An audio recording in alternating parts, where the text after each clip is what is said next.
À partir du moment où le pouvoir gaulliste montre son vrai visage, c'est-à-dire que le pouvoir gaulliste, le général de Gaulle, dès le début des événements de 68, voulait la manière forte pour mater les manifestants.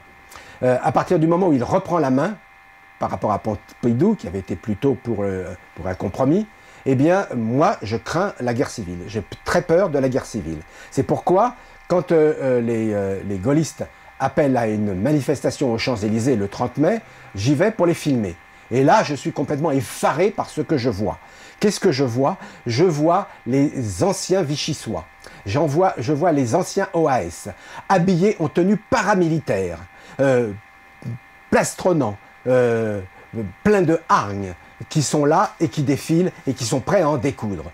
Et qu'est-ce que je vois? Une grande marée bleu blanc rouge, certes, mais cette grande marée bleu blanc rouge, contrairement à la marée rouge des manifestations de mai 68, c'est une marée bleu blanc rouge qui aborde les couleurs non seulement du drapeau tricolore, mais de l'Union Jack et des États-Unis. Donc je revois un retour en force d'une plateforme atlantique OTAN qui est prête à montrer ses dents pour éviter que la France tombe du côté des forces révolutionnaires. On sentait, quand on arrive à la fin mai, à la grande manif du 30, etc., on sent que de toute façon, quelque chose va se passer. On ne pouvait pas rester dans une situation pareille encore des mois et des mois. Dans les leçons de cette période, la grande manif gaulliste en a été une, pour nous, jeunes militants.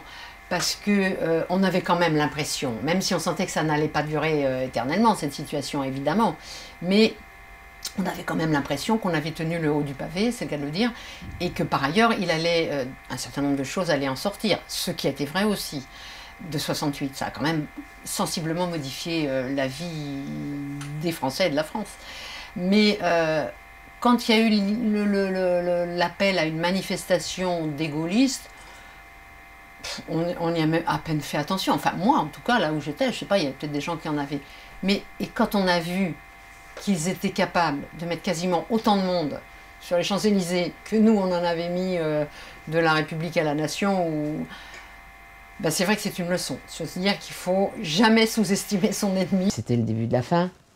Et là, on était... enfin, moi, j'étais triste, vraiment.